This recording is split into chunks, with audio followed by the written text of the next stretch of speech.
El tema que tenemos en esta mañana se titula La apostasía alfa y omega. ¿Cuándo es que se inicia esta problemática? Porque tenemos nosotros este término en el espíritu de profecía. Todo esto inicia en el tiempo de la hermana White, en el tiempo del hermano Kellogg. El Instituto Occidental de Reforma Pro Salud, que fue fundado en 1866 en Battle Creek, Michigan, el hermano Jaime White y la hermana Elena de White fueron aquellos que fundaron este lugar que se convirtió más adelante en lo que fue el sanatorio de Battle Creek. No sé si ustedes de pronto han escuchado hablar de lo que fue el sanatorio. Era un lugar que venían muchísimas personas. Para 1898 se convirtió en la institución más grande, la institución médica más grande del mundo. O sea, no era cualquier institución, no era cualquier sanatorio, era lo mejor de lo mejor en 1898. Tenía aproximadamente 700 pacientes, habían 1000 empleados y se convirtió en todo un complejo increíble. Allí se encontraba en ese mismo complejo todo lo que eran los edificios médicos y quirúrgicos que se encontraban allí en el sanatorio. Había una escuela de enfermería, se encontraba también una universidad médico-misionera americana, estaba la compañía de alimentos, porque el hermano Kellogg fue el que empezó y se inventó los productos de soya, los productos que reemplazaban la carne. Él fue el que inició con eso y hoy en día pues tantas personas, inclusive gente que no conoce el Evangelio, hace todos estos tipos de productos. Pero todos fueron inventados por el hermano Kellogg. ¿Quién se encontraba allí? En este lugar se enseñaba ejercicios de respiración, se enseñaba cómo cocinar, se enseñaba la hidroterapia, se enseñaba ejercicios, porque todo esto era importante y hacía parte de lo que era el sanatorio. Pero el sanatorio, como cualquier organización que va en progreso y que se convierte en lo máximo del mundo, tiene también sus fallas. Y entonces los pecados que existían en el sanatorio, según lo que nosotros podemos corroborar por los escritos, es que había orgullo. Y pues imagínense, la mejor institución del mundo, ¿cómo no iba a tener orgullo por ese mérito? También se empezaron a promocionar alimentos con carne, cosa que inclusive el hermano Kellogg, el doctor Kellogg, que había crecido en la casa con la hermana White y había aprendido la Reforma Pro Salud, pensaba que de pronto para ciertas personas no se le podía meter como en ese punto, porque eso sería alejarlos del instituto, porque entonces ya no tantas personas iban a venir.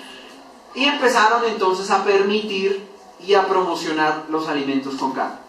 También se abandona gradualmente lo que es la reforma del vestuario. Entonces ya se permite que las que trabajan allí no se vistan de acuerdo a los principios, etcétera, etcétera. También, obviamente, por ser una institución tan grande, por haber un complejo tan grande, entonces empiezan a traer el teatro al sanatorio. Y entonces allí se empezaban a presentar primero pues representaciones cristianas, pero entonces ya después la gente pedía algo más, ya se quería que tuviera algo más de acción, que tuviera más perfección y que se pareciera más al teatro de afuera, y poco a poco entonces se fue metiendo eso dentro de la iglesia. Y finalmente todo eso llevaba a una duda e incredulidad hacia los escritos de la hermana White. Porque pues ella decía, no, tenemos que volver, tenemos que afianzarnos en los principios, tenemos que ser fieles. Entonces como que esos llamados y empezaban a molestar y a molestar y a molestar. Y ya empezaba la duda, ya empezaba la incredulidad en cuanto a todo lo que se escribía. Resulta que debido a eso, el sanatorio se incendió. El 18 de febrero de 1902 se incendia esta gran institución. Y lo interesante es que este incendio no fue porque alguien lo haya iniciado o haya sido de pronto alguna falla técnica o eléctrica, sino que esto había sido profetizado. Y eso lo podemos ver en Testimonios para la Iglesia, tomo 8, página 109. Y dice, alabemos al Señor porque la vida de sus hijos fue estimada ante sus ojos. Pudo haber traído a los trabajadores en medio de su descuido y autosuficiencia. Sin embargo, no lo hizo.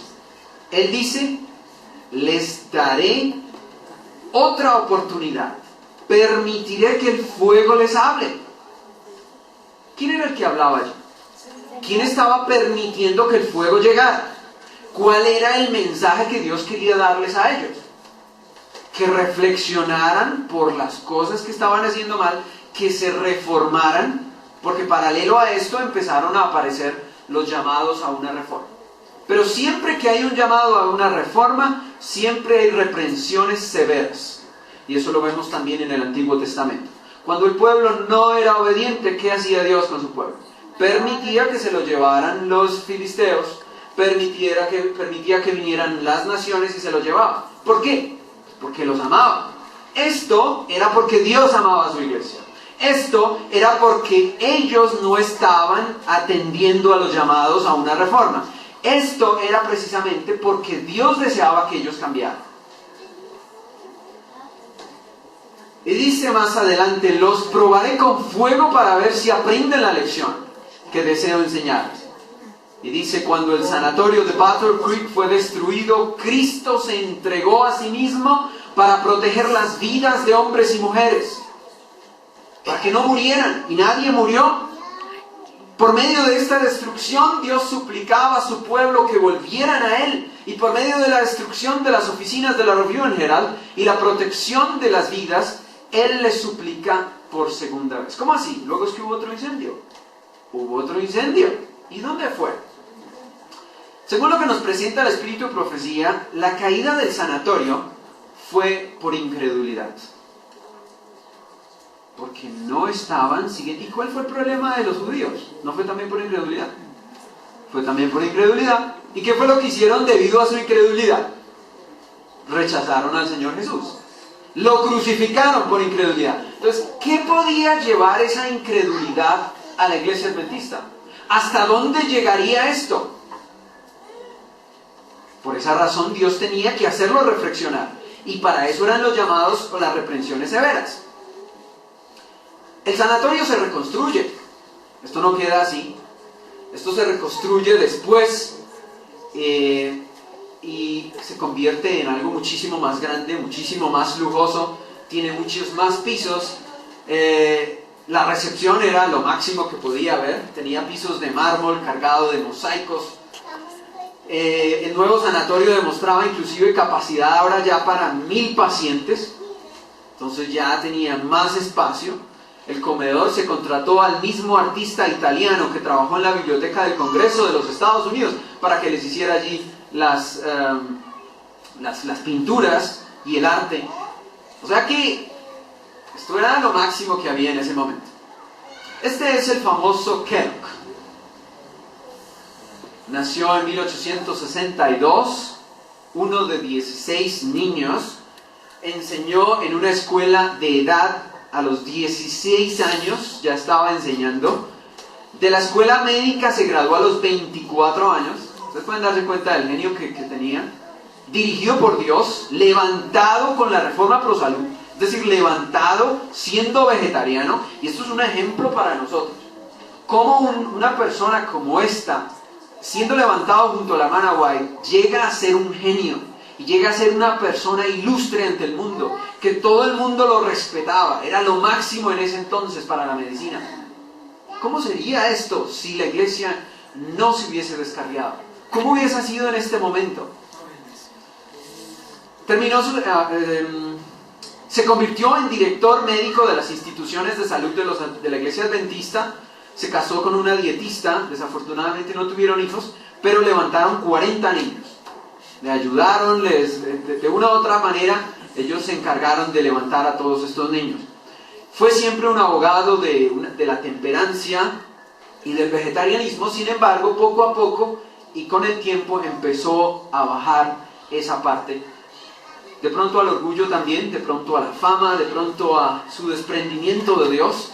Y eso es muy importante que nosotros no dejemos a un lado. Podemos tener la verdad, podemos ser personas saludables, pero si dejamos nuestra relación con Dios, vamos a parar muy lejos de Él. Vamos a rechazar verdades que alguna vez abrazamos, le dice, y tuvimos con nosotros. Él escribió más de 50 libros y realizó miles de operaciones. Pero su problema fue cuando empezó a estudiar la filosofía oriental para poder mejorar sus tratamientos. ¿De dónde viene la filosofía oriental? La tenemos en el hinduismo, ¿cierto que sí? ¿Y qué es lo que promueve también el hinduismo? El vegetarianismo. Entonces esta también es una tentación para todo naturista. Y hoy en día el naturismo en nuestro medio es muy famoso, se lleva mucho. ¿Pero por qué es? Porque como la ciencia a través del hinduismo de la nueva era también nos está dando un apoyo en cuanto al vegetarianismo, entonces pensamos que todo lo que es naturismo es bueno, o todo lo que dice ser vegetariano también es bueno. Pero hay una diferencia cuando uno es vegetariano por el hecho de que es el plan de Dios para nosotros, que nuestra mente esté clara, que tengamos una mente más ¿cómo se llamaría? Más lúcida. Y otra cosa, ahora también por el tiempo en que estamos viviendo, ¿cierto? Un tiempo de reflexión, de ayuno, me refiero yo desde 1844 para acá. Y otra cosa es ser vegetariano porque yo creo en la reencarnación. Que mi mamá murió, mi abuela puede reencarnarse en la vaca o en la oveja o en el pollo que yo me estoy comiendo, entonces por esa razón yo soy vegetariano. O por el hecho de creer en la inmortalidad del alma, ¿sí? Que todo eso se ve en el hinduismo. Entonces son dos razones muy diferentes para ser vegetariano. Y el hecho de que ellos sean vegetarianos, bueno, ese punto es interesante, pero no quiere decir que todo lo que provenga de ellos es bueno. Y en el naturismo tenemos que tener mucho cuidado, porque la hermana White habla con respecto a eso y nos dice que muchas hierbas que son nocivas y que son malas no debían en su tiempo utilizarse como medicina. Y ella habla en cuanto al tabaco. Y ella menciona otras plantas que son estimulantes que no deberían utilizarse. Pero si ahora vamos a ver, todas las medicinas farmacológicas tienen cafeína, ¿sí o no? Y tienen otro tipo de estimulantes. Entonces ahí es donde nosotros vemos como que, ¿qué hacemos? ¿Sí? Bueno, el punto mío en este caso no es tanto eso, pero sí sería bueno que meditáramos sobre eso. Porque estas cosas tienen sus contraindicaciones, están afectando muchísimo más a las personas, se sanan de una cosa, pero el riñón les resulta afectado, los pulmones también, el hígado también, pero se curó de lo que tenía enfermo. Pero de aquí a 2, 3 años, entonces ya tiene 3 problemas en lugar de uno. Y sí, se sanó en el momento, pero ¿qué le quedó después? Pero todo puede iniciar tan fácilmente con tener una dieta balanceada, con nosotros vivir como Dios quiere, ¿sí? Hay muchas cosas que decimos ser nosotros reformistas, pero estamos tan lejos de ser reformadores de la salud. Pensamos que ser reformistas o ser que vivimos la luz es sencillamente no comer carne, pero si a eso vamos, hay muchísimas cosas que de verdad nos debería dar pena decir que somos reformadores de la salud. Porque debemos llevar esto a una vivencia. Y debemos llevarlo a como Dios quiere que lo vivamos. Porque si no, nos seguimos enfermando. Bien, el panteísmo fue el problema del hermano Kellogg. ¿Alguien ha tenido alguna idea de qué es panteísmo? Pensar que Dios está en cualquier lugar, en cualquier cosa. Que Dios está en cualquier lugar. Bueno, pero ¿acaso Dios no es omnipresente? Es que ahí está el puntico, es que esto no es así como tan... que está en todas las cosas, es decir, que está presente en la naturaleza. Que como el árbol es vivo y uno le corta una rama, entonces le sale otra vez, entonces hay vida allí y eso quiere decir que Dios está dentro del árbol. Pero también que como el sol nos da vitamina D, se me confunde, vitamina D, entonces pues también Dios tiene que estar en el sol. Dios energía, no el Dios personal. Exactamente, el panteísmo es un Dios energía. ¿Y no escuchan ustedes mucho sobre energías? Y energía positiva, y que hay que tener un pensamiento positivo, y todo energías, y el karma, y toda esa cuestión. Yo creo que ese tipo de cosas ni siquiera deberíamos mencionarlas entre nosotros. ¿Sí? Qué mal karma, qué buen karma, todo eso es hinduismo. ¿Qué es karma? Eso es hinduismo. Y lo utilizamos, lo he escuchado a veces entre personas creyentes. No debemos utilizar esas cosas. Que Dios está en todas partes es una cosa. Pero que Dios es esa energía, o sea, es algo como amorfo, no tiene forma. Es algo impersonal, que Dios... Es una emanación. Sí, es algo ahí que está presente, pero no tiene forma, no tiene nada. Todo eso es lo que es el panteísmo. Miremos lo que él empieza a presentar, hermano, que es lo que empieza a presentar eso dentro del adventismo. Y en el boletín de la Asociación General de 1897 escribe: la gravedad actúa instantáneamente por todo el espacio. Perdón. Pero esta fuerza misteriosa de la gravedad, por esta fuerza misteriosa de la gravedad, todo el universo sostiene en un vínculo de unidad. Tenemos aquí la evidencia de una presencia universal, una presencia inteligente, una presencia omnisapiente, una presencia todopoderosa. ¿De quién estaba hablando? De la gravedad. ¿Se dan cuenta? Pero mire cómo lo está presentando, como si fuera ¿qué? Como si fuera divino, omnipresente, omnisapiente, inteligente.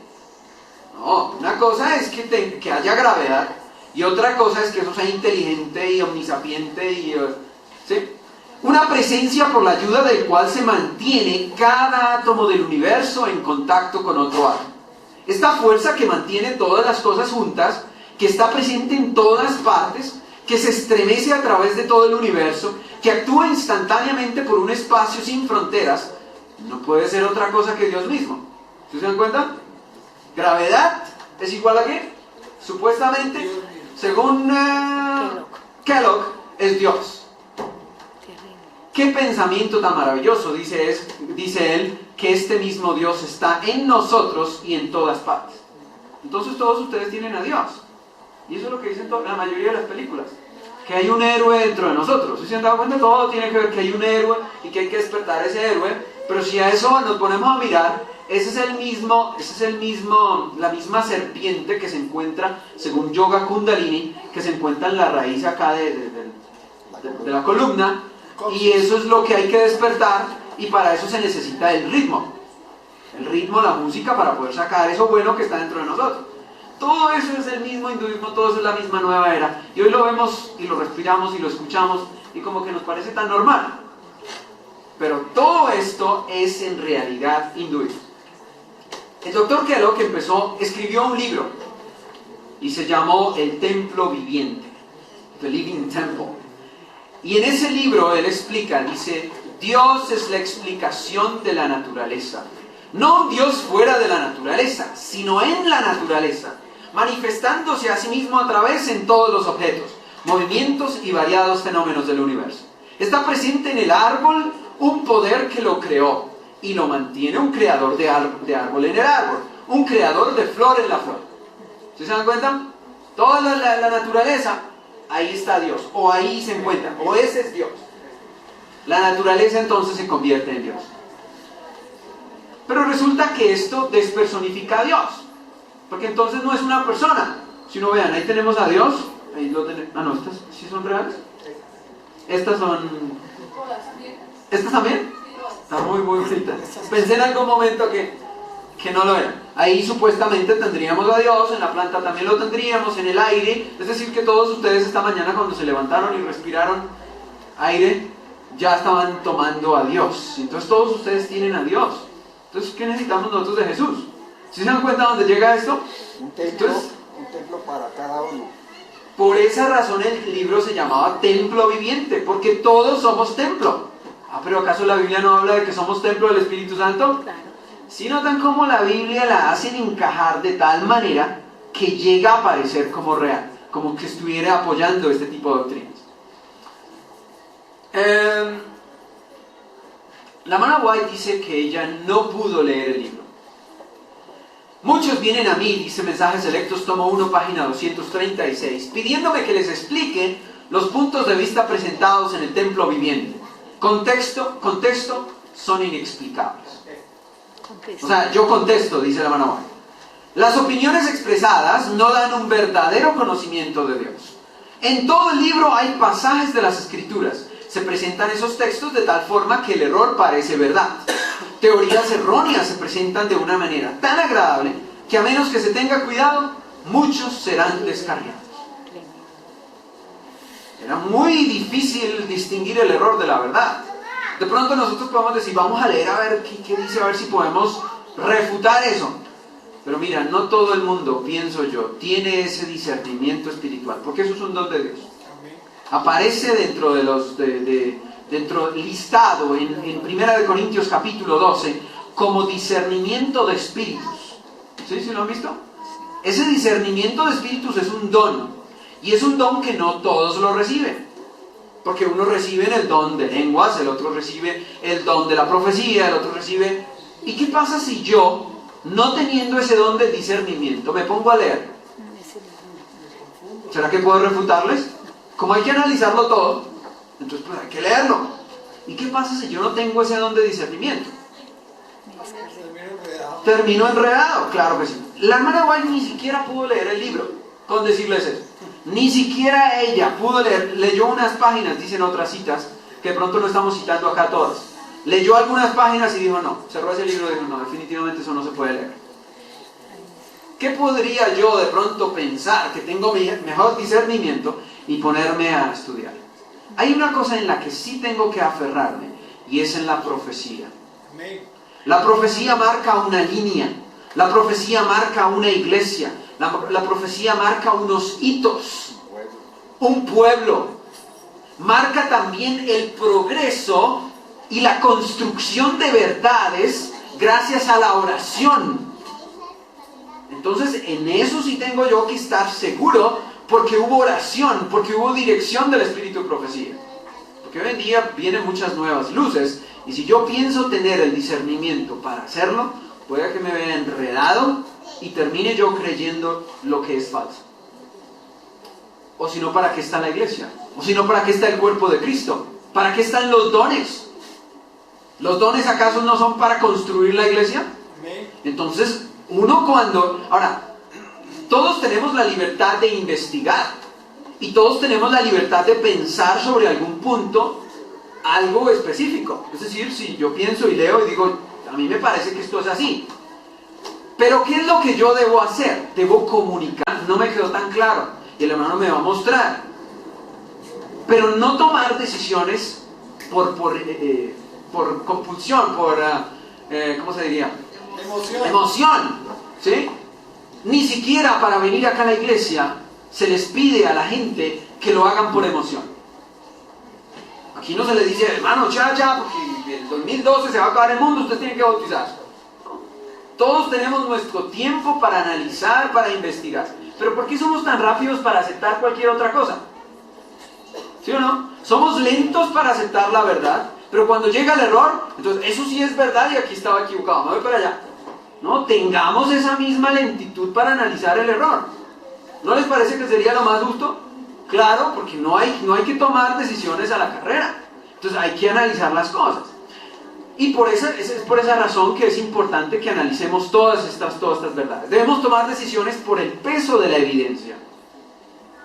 No porque me dicen o porque me contaron, porque leí, etcétera, etcétera. Ahora, en este libro, que aquí tengo la cita en inglés, pero mi papá me dice que existe en español, el don permanente de la profecía, página 293, es escrito por el hermano Arturo Daniels, y en ese libro él cuenta la situación que vivió frente a la crisis que hubo en la iglesia adventista.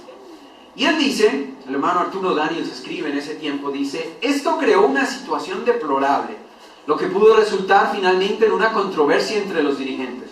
Claro, porque es que el doctor Kellogg tenía influencia. Él era el mejor médico que había, entonces lo que él decía, sus estudios, sus investigaciones, él conocía los testimonios, había crecido con la hermana White. Hombre, lo que él dice, eso es.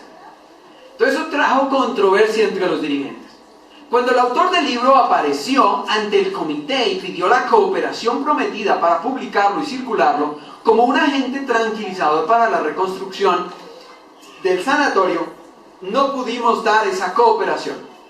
Resulta que el hermano Kellogg sacó ese libro porque como el sanatorio se había quemado, se había destruido, él quería levantar fondos para poderlo reconstruir. Entonces, él, como una persona de visión, tenía tantas ideas, dijo, yo escribo un libro, se publica, los fondos los utilizamos y podemos levantar el sanatorio, qué mejor idea. Pero la Asociación General no estaba de acuerdo con lo que enseñaba ese libro.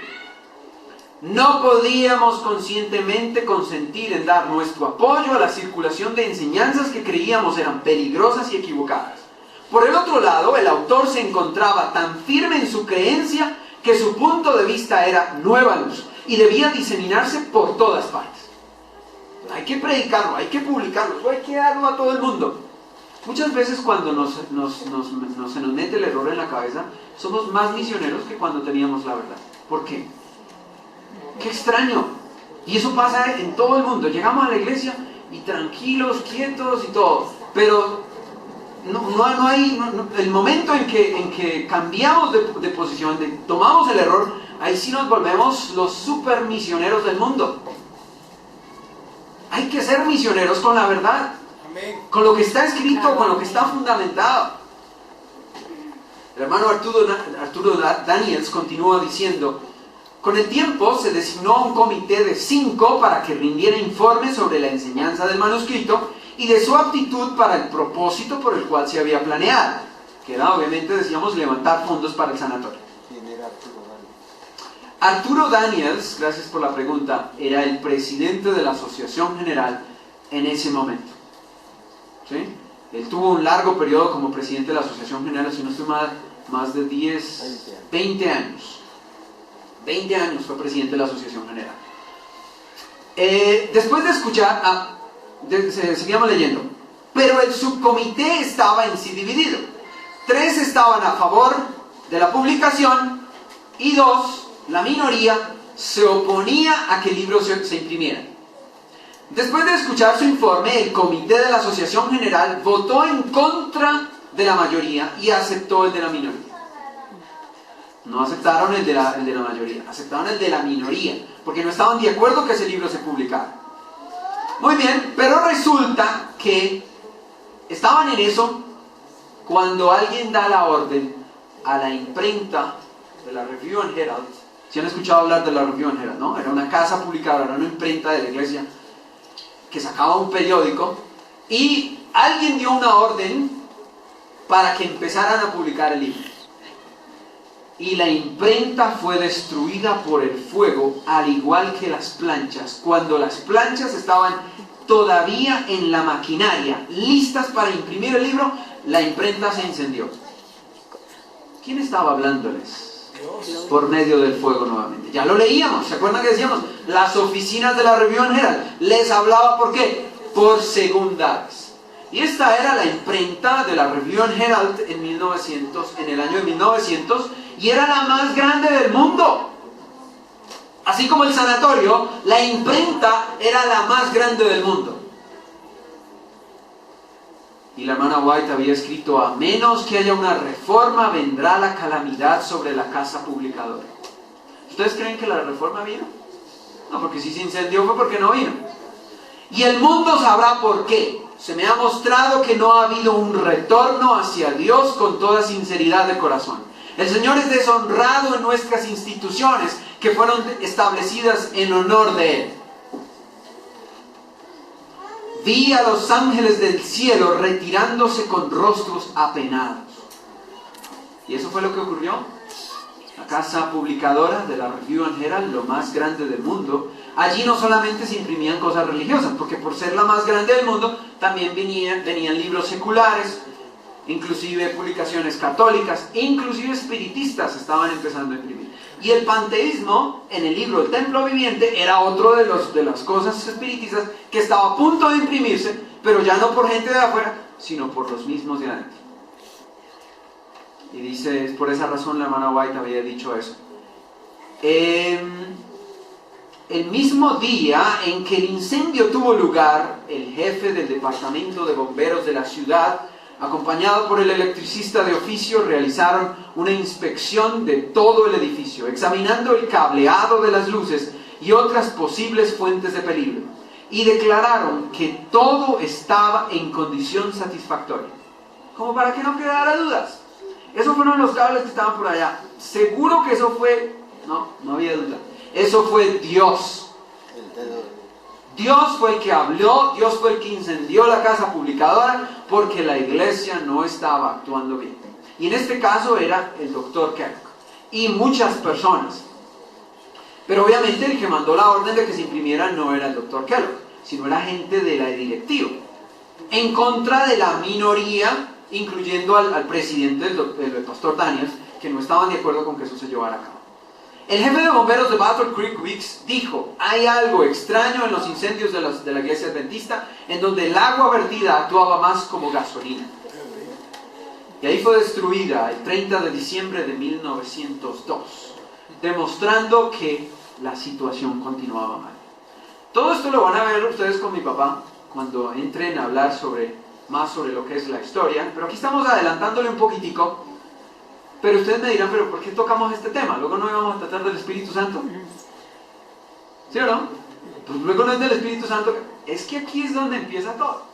Si no sabemos esta parte, entonces no tenemos el fundamento que tienen las personas adventistas sobre el cual se separan para decir que la cuestión del Espíritu Santo es apostasía omega. Y esto con Kellogg fue el alfa. Y por esa razón era importante tocar este tema.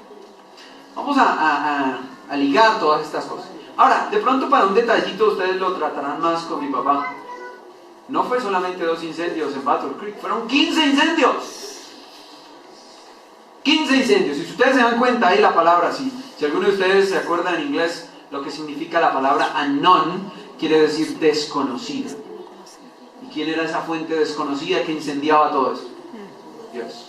Y si ustedes ven el asterisco que tiene, eso quiere decir pérdida total. Quiere decir que todos esos incendios donde aparece el asterisco es porque había total destrucción de los edificios. Nada quedaba. Era así tal cual como Jerusalén, como quedaba ni piedra sobre piedra, tal cual quedaba. Había pérdida total. La gran mayoría de los incendios fueron producidos por una causa desconocida. La pregunta es: ¿será que después de 1922, en donde se registra el último incendio de esa magnitud, será que la iglesia mejoró? ¿O será que ya había una profecía marcando el camino e indicando el camino para el movimiento de reforma? Y esa era simplemente lo mismo que le pasó a Jerusalén. En el año 34 fue rechazado como pueblo de Dios, pero de ahí en adelante pasó hasta el año 70 en que fue destruido Jerusalén. Exactamente le pasa aquí. 1914 es una fecha importante, pero no es sino hasta 1922 la última fecha en que Dios les incendia algo. Y de ahí en adelante no hay más incendios registrados. Una de dos: o la iglesia se mejoró, o simplemente Dios ya no sigue reprendiéndola de esa manera, haciendo ver que la reforma ya había ocurrido y había seguido y continuado sin la mayoría. Todo eso lo van a ver ustedes con mi papá. Así que esto ya es simplemente un abrebocas de todo lo que van a ver, que es muy interesante analizar todos estos detalles. Pero nos interesa a nosotros ver eso porque aquí está el meollo de la cuestión. Aquí está el centro y el inicio de toda esta doctrina errónea dentro del adventismo. Ahora, que los testigos crean eso, bueno, ellos quieren creer eso. Que los Jesús solo quieren creer eso, bueno. Pero que nosotros con el espíritu de profecía creamos eso ya es el colmo. Eso ya es el colmo. A menos que tengamos algo que no sepamos. Nos estamos fundando, así como Miller, en una verdad que no se puede probar, que no es verdadera. Y es la cuestión de la apostasía omega. Y eso es lo que vamos a ver. Sin embargo, quiero que leamos algo. En la página 294 dice: hasta ese momento... Bueno, no sé si... Hasta ese momento, después del incendio de la casa publicadora de Battle Creek, yo no había hecho ninguna declaración pública, ni por la imprenta, ni desde el púlpito, en oposición a algunos de mis hermanos que estaban obrando muy fervorosamente para fermentar la denominación con lo que yo creía que era paganismo disimulado. Pero yo tuve muchos desvelos, dice el pastor Daniels, mientras repasaba la situación, y busqué ser fidedigno conforme a la confianza que se me había encomendado. mientras evitaba una controversia que yo creía que traería confusión y dolor a nuestro pueblo. Yo vi las semillas que estaban siendo sembradas entre los cientos de jóvenes en nuestras principales instituciones, lo que creía firmemente que produciría resultados desgarradores a cientos de nuestros hermanos. El hermano Daniels temía porque eso iba a traer un desastre en la iglesia. Y me llama mucho la atención la posición que él toma. Esto es increíble. Dice, una noche, un obrero prominente me acompañó desde la reunión a mi casa. Él creía en la nueva posición y estaba haciendo todo en su poder para apoyar y repartir el libro que era la causa de nuestra controversia. Parados bajo un poste de luz en una esquina cerca de mi casa, me dijo, tú estás cometiendo el error de tu vida, le dijo al pastor Daniels. Después de todo, este tumulto, alguno de estos días te vas a despertar apabullado en el polvo y otro tendrá el poder. A lo que le repliqué, yo no creo tu profecía. A cualquier costo prefiero estar apabullado en el polvo, haciendo lo que creo en mi alma que es correcto, antes que caminar con príncipes, haciendo lo que mi conciencia me dice que está equivocado. Qué tristeza, porque ese mismo presidente, el hermano Arturo Daniels, 20 años después, o de pronto no 20 años después, pero sí en 1920, es el mismo que le dice a los del movimiento de reforma, lo siento, pero no puedo compartir con la idea de la minoría.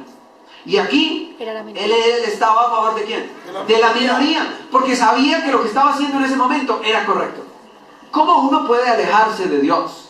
Puede ser la misma persona, pero si uno no se aferra de Dios, se va.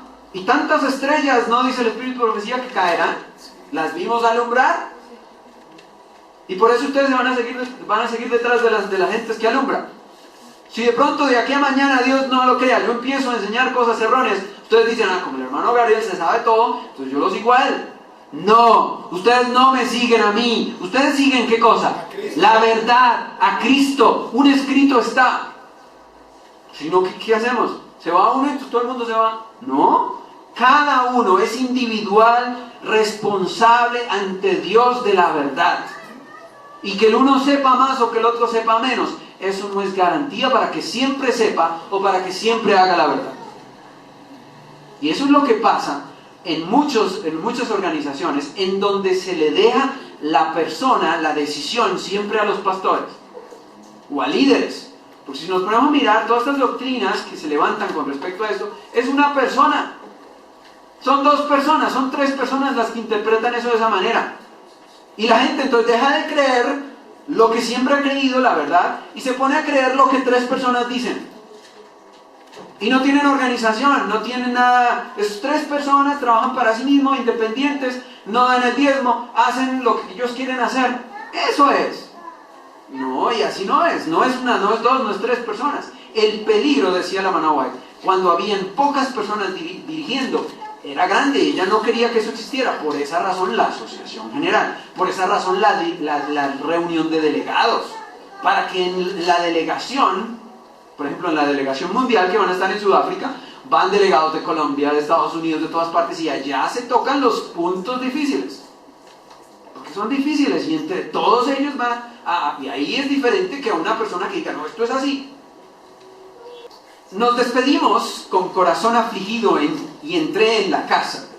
Allí encontré a un grupo de personas que estaban muy felices. Uno de ellos dijo, ha llegado la liberación. Hay dos mensajes aquí de la señora White. Noten cómo ellos veían el espíritu de profecía en ese entonces. Ninguno puede imaginar el entusiasmo con los que leí los documentos que me habían llegado al correo mientras estábamos en medio de nuestras discusiones. Se hallaba el testimonio más positivo con respecto a los peligrosos errores que se estaban enseñando en el templo viviente.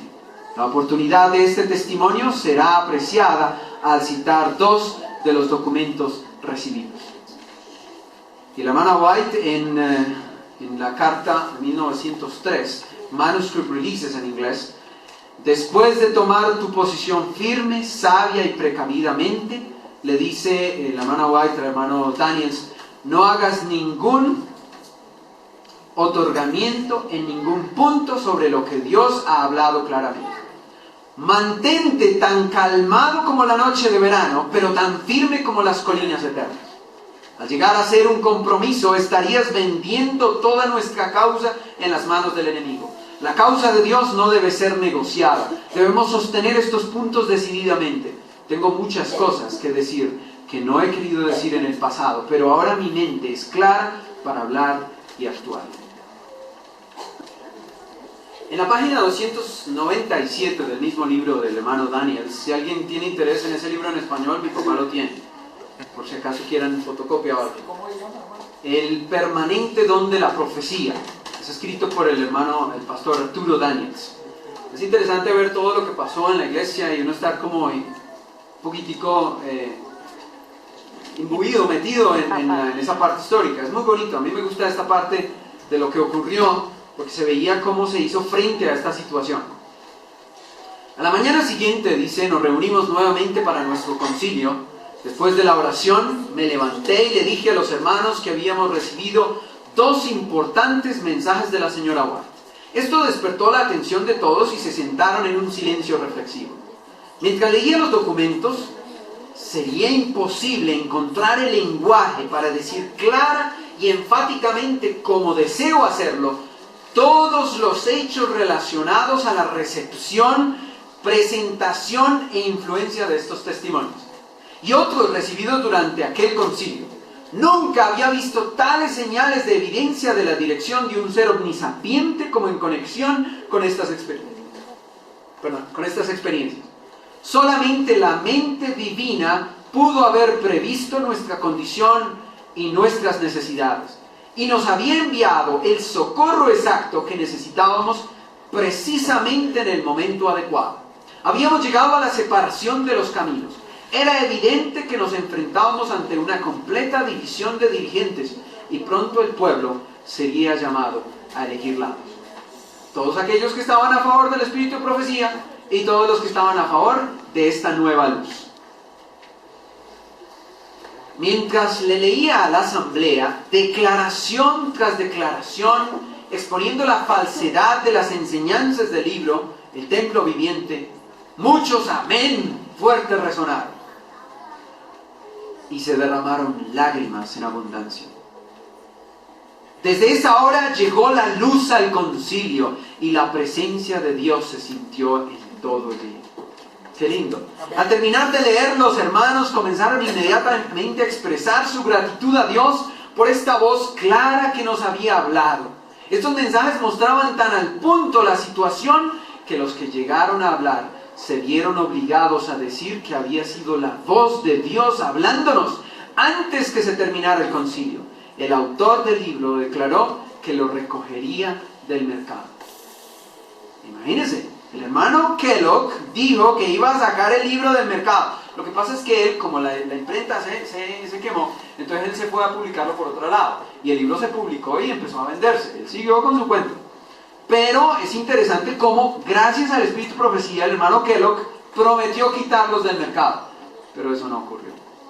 Desafortunadamente, así como Lucifer en algún momento se vio como que fue llevado por la verdad y después siguió con su rebeldía, con su rebelión y se fue. Estos mensajes claros y positivos sobre los errores especiosos enseñados en el templo viviente, errores que un número de nuestros hermanos habían más o menos aceptado plenamente, fueron una gran bendición. Trajeron unidad y separación, unidad entre aquellos que aceptaron el consejo dado y separación para los que mantuvieron aún su posición. ¿Y saben ustedes una de las citas que se escribieron para esa misma fecha? ¿Cuál es? El Padre está en toda la divinidad. ¿Cómo es que dice en evangelismo? Que el Padre es toda la plenitud de la deidad, el Hijo es toda la plenitud de la deidad manifestada y el Espíritu Santo es toda la plenitud de la deidad. ¿Cómo es que dice? Bueno, lo vamos a tener más adelante. Y dice, hay 3 personas en el trío celestial. Esa misma cita se utiliza para el caso de Kellogg, porque es con relación al hecho de que se estaba despersonificando al Espíritu Santo. Esta tarde, espero que no se pierdan los temas de esta tarde, porque vamos a mirar qué era lo que creían los pioneros, cómo es que se va aclarando este punto, y también si es verdad que la doctrina de la Trinidad viene del paganismo o del catolicismo o no. ¿Quieren saber eso? Esa es una pregunta que yo creo que más de uno tiene. ¿Será que eso sí es del catolicismo? ¿Será que eso sí es paganismo? Vamos a explicarlas esta tarde, así que no se pierdan las de esta tarde. En este libro, Mensajes Selectos, tomo 1, página 240, que también cita el hermano Daniels en su libro, dice, poco después, escribiéndole la hermana White al hermano Daniels, dice, poco después de que envié los testimonios acerca de los esfuerzos del enemigo para socavar el fundamento de nuestra fe mediante la diseminación de teorías engañosas, leí un incidente acerca de un barco que hizo frente a un iceberg en una neblina. Dormí poco durante varias noches. Me parecía estar aplastada como un carro bajo las gavillas. Una noche fue presentada claramente una escena delante de mí. Navegaba un barco en medio de una densa neblina. De pronto el vigía exclamó, «¡Témpano de hielo a la vista!». Allí, como una elevada torre por encima del barco, estaba un gigantesco iceberg. Una voz autorizada exclamaba, «¡Hazle frente!». No hubo un momento de vacilación. Se demandaba acción instantánea. El maquinista dio marcha a todo vapor y el timonel dirigió el barco directamente contra el témpano. Con un crujido golpeó el témpano. Una terrible sacudida y el iceberg se rompió en muchos pedazos que cayeron sobre la cubierta con un estruendo semejante al trueno. Los pasajeros fueron violentamente sacudidos por la fuerza de la colisión, pero no se perdieron vidas. El navío se dañó, pero no sin remedio. Rebotó por el contacto, temblando de proa a popa como una criatura viviente. Entonces siguió adelante en su camino. Eso es lo que nos dice. ¿Cuál era la situación? La situación era la crisis del panteísmo. ¿Qué era lo que tenía que hacer la iglesia? Hacerle frente.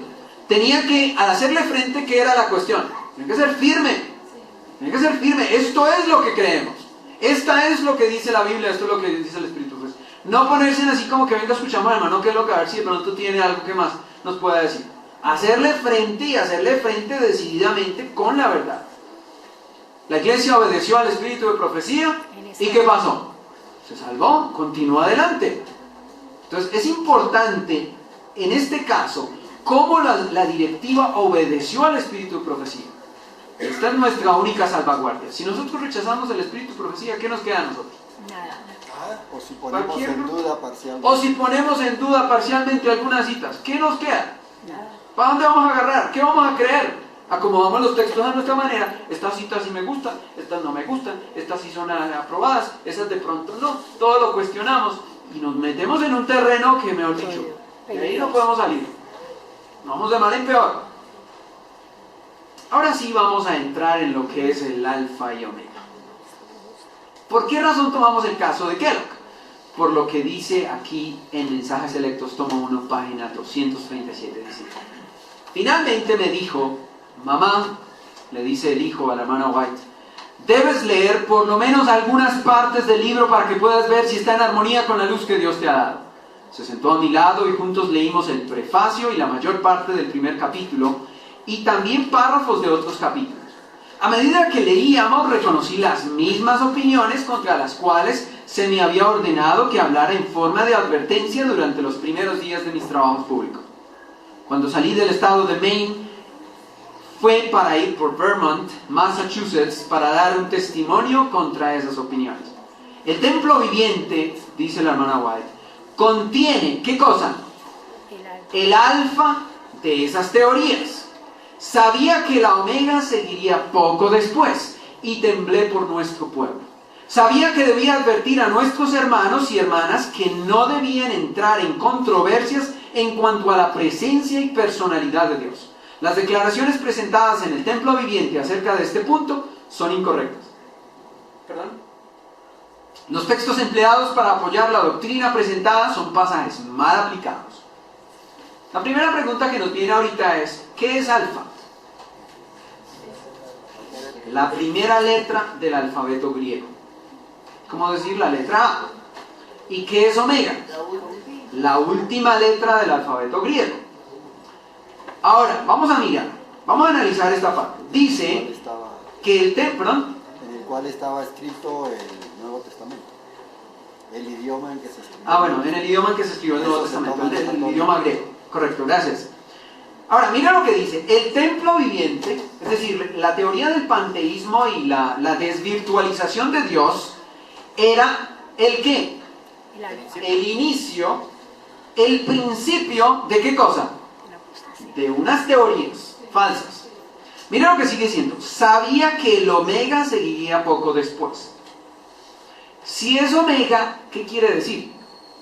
El fin. Y si hay fin, entonces quiere decir que ¿qué? ¿Que sigue algo después de eso? No nos sigue nada más después de eso. Si hay omega es porque hay fin, se termina, se acaba. El omega no es una prolongación de apostasías. No es una apostasía que inició desde allá y sigue hasta nuestros días, que es como muchas personas adventistas lo ven hoy en día. Que el omega es, uy, miren la iglesia cómo está haciendo, miren la iglesia cómo hace, miren la iglesia lo que dice. Ese no es el omega. Eso es resultado del rechazo allá, que de pronto muchos sabrán, otros de pronto necesitamos aclararles esos puntos, y me disculpan si hay personas nuevas que no conocen de pronto en detalles toda esta parte histórica, pero es importante que lo veamos así. A veces a uno le toca aprender las cosas cuando toca, ¿sí? Cuando uno se ve en la necesidad. Yo soy uno de los que aprendo, pero por necesidad. Cuando veo la necesidad, entonces es cuando uno... Estos temas, por ejemplo, los tenía por ahí archivados, y está la necesidad, y le toca a uno, bueno, ahora sí tocó, y empezar. Y a veces le toca a uno así con la verdad. No tiene uno el tiempo como para que le preparen el terreno muy bien, pero es importante saberlas. Y en el fin del tiempo habrá muchas personas que en corto tiempo tendrán que aprender lo que nosotros en 20, 30 años ni siquiera estamos viviendo todavía como debiera ser. Pero esta es la realidad, porque el tiempo se acerca, el tiempo es corto. Entonces miremos. Y mire lo que dice, temblé por nuestro pueblo. ¿Por qué? Porque esto tendría que ver con la mayoría. Ahora, ¿cuánto tiempo después de eso vendría el omega? ¿Qué dice ahí? Un poco. Poco tiempo. No estamos hablando de... Porque muchos llegan y dicen que el omega es para el tiempo de la ley dominical. Pero aquí no dice que es para el tiempo del fin. Porque si no ella diría, el omega cuando llega el tiempo del fin, en el último momento, entonces será asombrosísimo. No, dice, poco tiempo vendrá el omega. Y decíamos que omega es el fin. Esto inicia acá el púlpito y termina acá y de aquí para allá ya no sigue. Fin de esa crisis. Fin de, o sea, de la apostasía que tenía que ver con la iglesia. Ahora miremos lo que sigue. Sabía que debía advertir a nuestro pueblo. Ahora, ¿será que nosotros debemos entrar en controversias con respecto a la personalidad de Dios? ¿Será que nosotros podemos entenderlo completamente?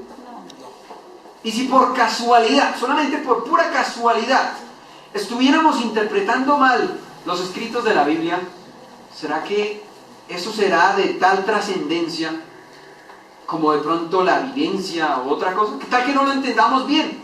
¿Qué tal que no seamos capaces de entenderlo todo? Y es que ni siquiera podemos. Porque es una cuestión que Dios es... O sea, tenemos que aceptar lo que está revelado. Eso sí, y eso es lo que tenemos que mirar. Y eso es lo que vamos a ver esta tarde también. Todo lo que está revelado y mirar qué es lo que está revelado y eso aceptarlo. Y lo que no está revelado, sencillamente no meternos en ese punto. El Evangelismo, página 445 y 446 dice: he sido instruida para que digan, no hay que confiar en las opiniones de los que buscan ideas científicas avanzadas. Se han hecho exposiciones como la siguiente: el Padre es como la luz invisible, el Hijo es como la luz encarnada, el Espíritu es como la luz derramada. Suena bonito. O por ejemplo, el Padre es como el rocío, el vapor invisible, el Hijo es como el rocío reunido en bellísimas gotas, el Espíritu es como el rocío derramado en el asiento de la vida. Y hasta de pronto podríamos tomar esos ejemplos, porque son se puede dar para eso. Ahora mire lo que dice, otra exposición es esta: el Padre es como el vapor invisible, el Hijo es como la nube plomiza, el Espíritu es como la lluvia que cae y obra con poder refrescante. ¿Y qué dice la hermana White? Todas estas representaciones espiritistas no son absolutamente nada. Son imperfectas y falsas, debilitan y disminuyen la majestad que no puede compararse a ninguna cosa de origen terrenal. Dios no puede compararse con las cosas que sus manos han creado. Estas no son más que cosas terrenales. He escuchado que unos dicen que el Padre es como el dedo gordo, que el otro es como el dedo que sigue, porque son diferentes, pero van a estar en la misma mano. Bueno, cantidad. No se puede, porque son cosas humanas. Como el huevo. Como el huevo también han dicho. Que porque tienen, no, nada de eso. O sea, no se puede. Sencillamente tenemos que limitarnos a lo que está revelado. De ahí para allá no podemos decir nada más que no sea. Y aquí está la cita, escrita en 1905, especialmente para este caso de la crisis de Kellogg. El Padre es toda la plenitud de la divinidad corporalmente y es invisible para los ojos mortales.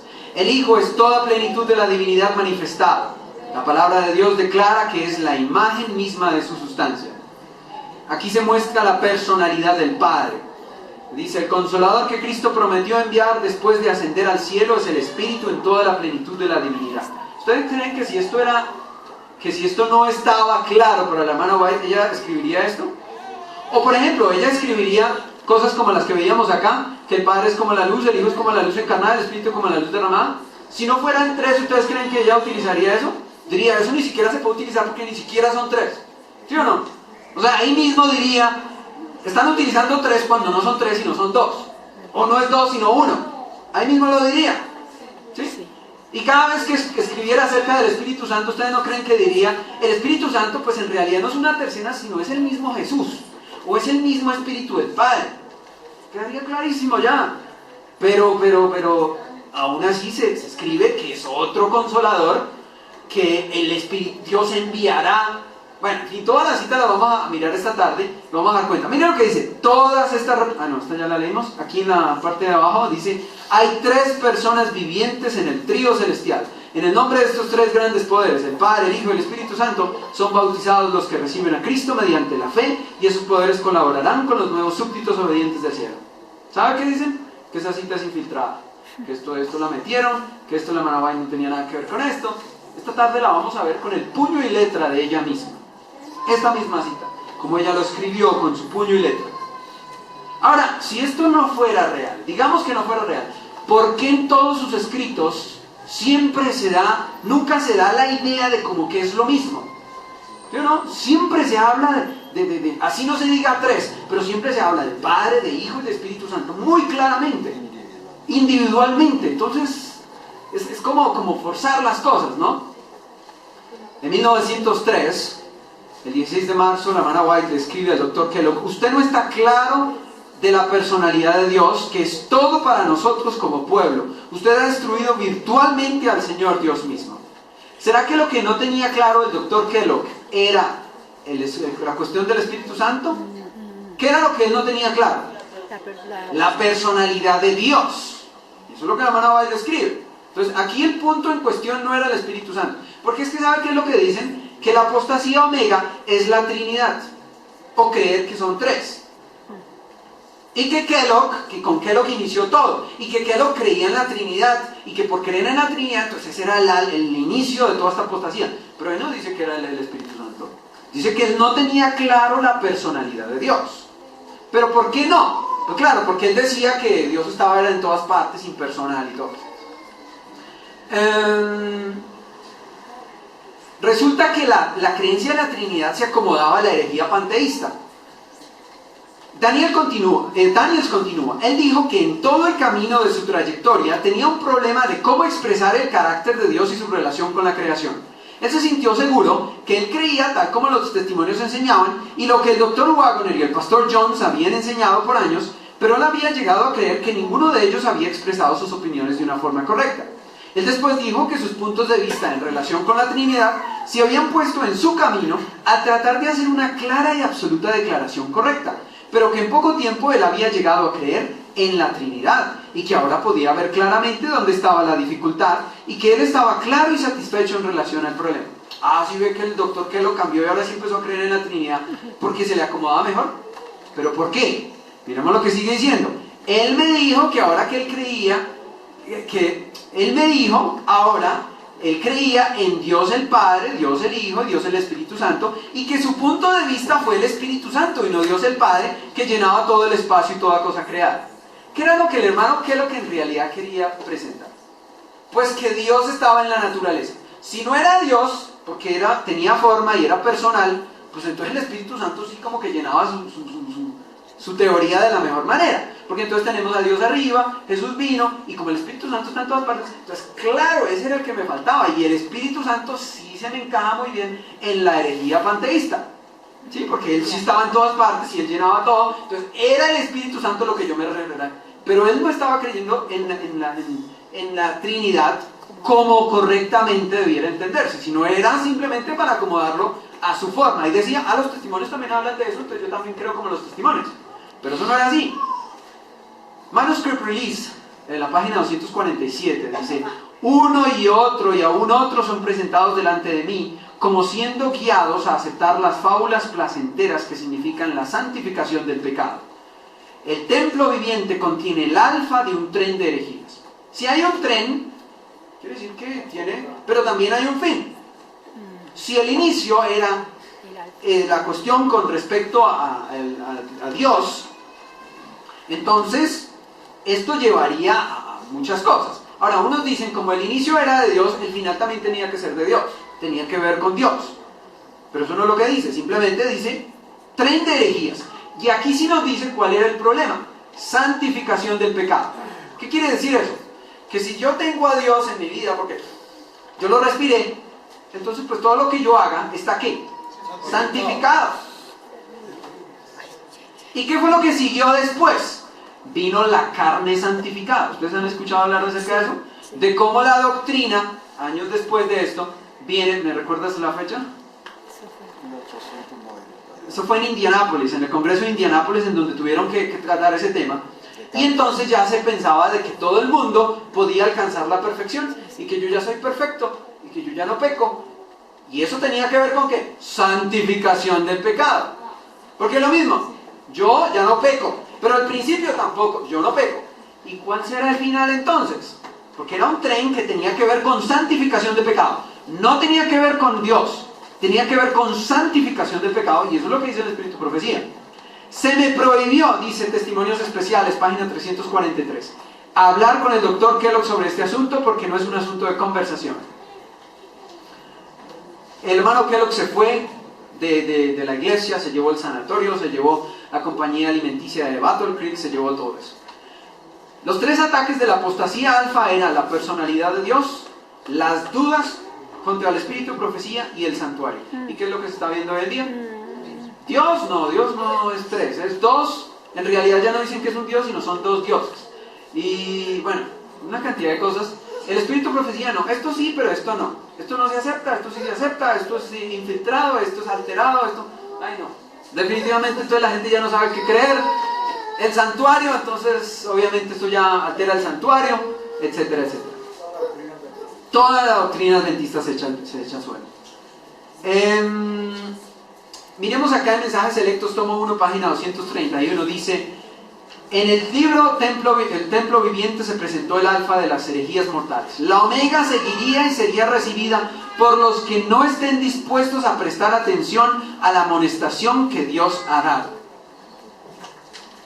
¿Cuál era la amonestación que Dios daba constantemente a través del Espíritu de Profecía? Llamados a una reforma, hay que reformar, ¿sí o no? ¿Y por qué era que no había reforma? Porque ellos seguían en lo mismo. ¿Y por qué era que habían incendios? Porque no reformaban. Entonces, debido a que no había reforma en su tiempo, mire lo que dice: no os engañéis, muchos se apartarán de la fe, prestando atención a espíritus engañadores y a doctrinas de demonios. Tenemos ahora delante de nosotros el alfa de este peligro. Delante. No allá para el tiempo del fin, no en el 2012, delante, aquí, en su tiempo. La omega será de una naturaleza asombrosísima. Dice 237 de los mismos Mensajes Selectos: sabía que la omega seguiría poco después y temblé por nuestro pueblo. Decíamos que si había un inicio, el final sería que ya no sigue. Si no sigue, quiere decir que había algo que ocurriría. Y eso fue lo que ocurrió en la Primera Guerra Mundial. La mayoría adoptó una doctrina equivocada que se llama libertad de conciencia. Y libertad de conciencia es santificación del pecado. Porque tú tienes la libertad de participar en la guerra, y no hay problema. O sea, que tú estés bien con Dios y no hay problema. Y el otro que quiso transgredir el sábado, tampoco hay problema. Y hoy no sigue esa misma cuestión, también sigue lo mismo. Pero ya lo que vemos hoy es resultado de lo que ocurrió en la Primera Guerra Mundial. Sería muy bueno que no se perdieran las charlas de historia denominacional, porque ahí se va a hablar todo eso en detalles. Entonces, la apostasía alfa era contra los testimonios. Y en 1914 la Asociación General cumple las predicciones de los testimonios de apostasía. El panteísmo decía que Dios estaba en todas partes, y ahora la libertad de conciencia le daba conciencia. Cada conciencia de cada persona era ¿qué?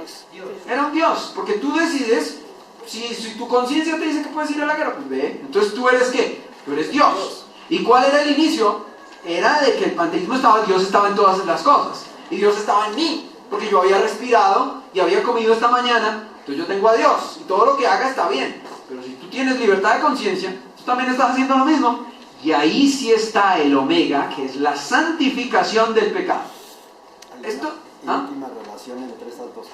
Claro, es que las dos, y la de la mitad, que era la de la Indianápolis, la de la carne santificada, también era santificación del pecado. O sea, esas tres doctrinas que entran, Kellogg, Indianápolis, sobre la carne santificada, y la libertad de conciencia en 1914, es el fin. ¿Por qué es el fin? Porque ya la directiva ya no siguió con Dios, y por eso es que ya no vemos más incendios. Porque ya qué más iba Dios a incendiarles si ya como organización, como cuerpo, los había rechazado. Entonces ya dejaba de ser. Había un fin, había un omega. Pero a veces se piensa que el omega es esa continuación de apostasía para siempre y final hasta que venga el Señor Jesús. No, eso ya es resultado. Pero eso no es el omega. El omega era santificación del pecado. Y santificación del pecado es libertad de conciencia. 4.000 personas en la apostasía alfa se fueron. Y aquí el 98% se fue en apostasía. En la apostasía alfa tomaron el sábado livianamente, y en 1914 en el omega transgredieron el sábado en el servicio militar. Abandonaron la reforma del vestuario, llevaron uniformes militares. Adoptaron entretenimiento mundano, se comprometieron en la guerra mundial. Sirvieron alimentos con carne en el sanatorio, consumieron alimentos con carne en frente de batalla. El orgullo fue la raíz de su caída. El orgullo fue la raíz de su caída. En ambos casos fue el alfa y el omega, el inicio y el fin. Y es por esa razón que si nosotros hablamos en 1888, cuando hubo el pecado imperdonable al insultar al Espíritu Santo, porque todo eso está escrito, la ley estaba por encima de Cristo. ¿Cierto que sí? Había justificación por obras. Sería bueno que se viera todas estas cosas. De pronto es muy avanzado para algunos, pero esta es la realidad. En el alfa, que es el comienzo del fin, tenemos panteísmo, alimentación con carne, entretenimiento mundano, moda, rechazo de los testimonios, y que todo eso tenía que ver con santificación del pecado. Y si hay un omega, es porque la apostasía tiene una conclusión, ¿cierto? El alfa de la apostasía, el omega de la apostasía. Quiere decir que todo eso entra dentro de ¿qué? De la apostasía. Y si hay omega, y ahí para allá ya no sigue. La última letra quiere decir que es el fin. Ya no es ley por encima de gracia, sino es gracia por encima de ley. Que Dios nos ama, ¿sí o no? ¿Cuál es el problema? Pero ¿qué pasa con la ley? Entonces se pisotea. Libertad de conciencia, y sigue siendo santificación del pecado. Esto es simplemente, como decíamos, un abrebocas. Vamos a continuar en la tarde. Y ahí sí vamos a tocar lo que es el Espíritu Santo. Pero ya queda eliminado el hecho de que hoy en día, si creemos en la Trinidad, entonces es apostasía omega. ¿Quién dijo eso? Apostasía omega no es creer en Dios, Padre, Hijo, Espíritu Santo. Esta tarde vamos a explicar bien ese punto. Y espero que les haya quedado claro. ¿Hay alguna pregunta con respecto a lo que hemos visto hasta ahora? Seguimos esta tarde y que Dios los bendiga. No se pierdan los de esta tarde. Amén. Vamos a quedar entonces con la dirección.